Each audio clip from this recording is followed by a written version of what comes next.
Hey there, awesome people. It's your boy back with another exciting video on the English channel. Today we're diving deep into getting into the flow. So grab your notepads and let's get this English party started. Do you ever find yourself so completely gripped by what you are doing that you lose track of time? All of a sudden you look up at the clock and realize that hours have passed. This could apply to a basketball player absorbed in perfecting a shot, or a violinist fiercely concentrating on a piece of music. When does this total engagement and loss of time typically occur for you? Contrary to what many believe, these moments in our lives are not passive, receptive, relaxing times. These moments are when the body or mind is voluntarily stretched to its limits in order to accomplish something difficult and worthwhile. In turn, we later reflect on these moments as great experiences. It's fair to say then that great experiences don't happen to us. They are something we make happen. However, such experiences are not necessarily pleasant at the time they occur. Take Olympic gold medal winning swimmer Michael Phelps as an example. His muscles might have ached during his most memorable races, his lungs might have felt like they would explode, and he might have felt overcome with tiredness. Yet these were probably the best moments of his life. He was in control and able to accomplish his goals. Getting control of life is never easy, and it can be painful. But in the long run, great experiences like these add up to a sense of mastery that comes as close to happiness as anything else we can possibly imagine. The loss of self-consciousness that happens when you are completely absorbed in an activity, intellectual, social, or physical, is described in psychology as a state of flow. It is called flow because people regularly describe experience as similar to drifting along with the flow of a river.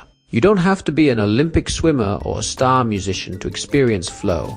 In order to achieve flow, you must experience an activity as voluntary and enjoyable, and it must require skill and present an achievable challenge, with the goal being success. You must feel as though you have control and receive immediate feedback about your performance, with room for growth. Thus, you can achieve flow while reading a good book or while fixing your car. A growing body of research supports the notion that by confronting and meeting challenges, anyone can create flow in their life. What this means is that we should not aim for a life without stress or tension, because these pressures actually encourage us to strive toward self-fulfillment, or the achievement of our hopes and ambitions. Scientists such as Mihai Csikszentmihalyi study the impact of flow states on human happiness, productivity, and success. In one study, 250 high-flow and low-flow teenagers were asked to report on their feelings and activities at regular intervals. The high-flow teenagers generally reported more time spent on hobbies, sports, and homework, and measured higher levels of self-esteem and engagement. Interestingly, however, they self-reported lower levels of fun than the low-flow teenagers. Apparently, high-flow teenagers see their low-flow peers as experiencing more fun engaging in low-flow amusements such as video games, TV, and socializing. However, the high-flow teenagers end up having greater long-term happiness as well as success in school, social relationships, and careers. If flow has such incredible benefits for our happiness, relationship, success, then why do we usually choose to let ourselves be distracted by low-flow and arguably trivial activities? Why do we often choose our favorite TV program over an engaging fictional novel or game of basketball? One hypothesis is that high-flow activities require more initial motivation because they require skill and concentration. In other words, high-flow activities are work, but work that pays off. To wrap up, the passage discusses the concept of flow, a state of total absorption in an activity where time seems to disappear. This experience occurs when a person is fully engaged in a challenging but rewarding task, like a musician perfecting their craft or an athlete competing. Flow moments are not passive or relaxing. They require skill and effort, leading to personal growth and a sense of achievement. While flow can sometimes feel difficult or unpleasant in the moment, it contributes to long-term happiness and mastery, as seen with Olympic swimmer Michael Phelps. Flow is not limited to elite athletes or musicians.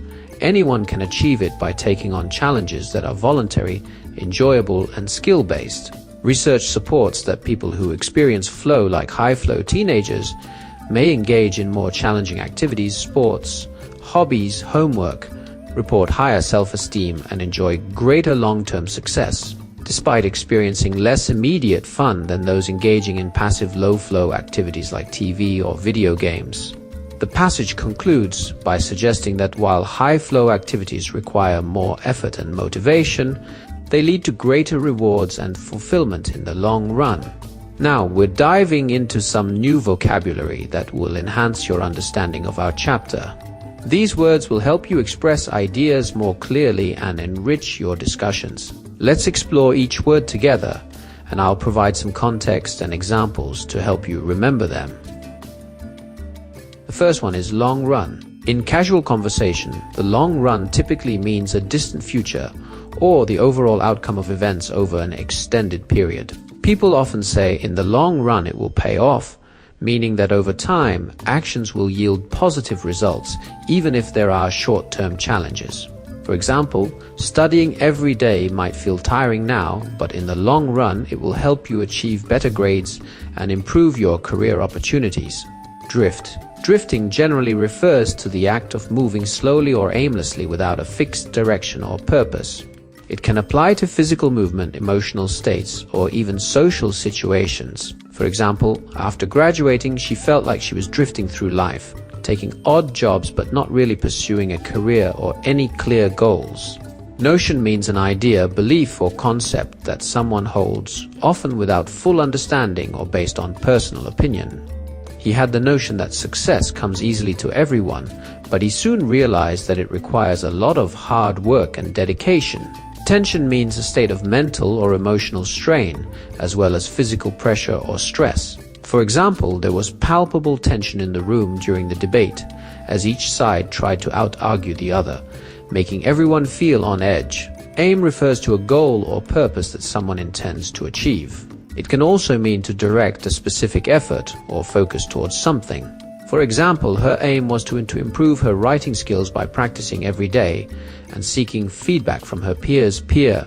A peer is someone who is equal to another in terms of age, status, ability, or social standing. It often refers to people within the same group or category, such as classmates, co-workers, or colleagues. For instance, during group discussions, students are encouraged to share ideas with their peers to gain different perspectives. Hypothesis. A hypothesis is an educated guess or a proposed explanation for a phenomenon based on limited evidence, which can be tested through further investigation or experimentation. For example, the scientist formed a hypothesis that the plants would grow faster if they were exposed to more sunlight, and she designed an experiment to test this idea. This illustrates how a hypothesis is a starting point for scientific inquiry that can be tested and confirmed or disproved. Thanks for watching, everyone. If you enjoyed this video, don't forget to give it a thumbs up and subscribe for more content. Hit the bell icon so you never miss an update. See you in the next one.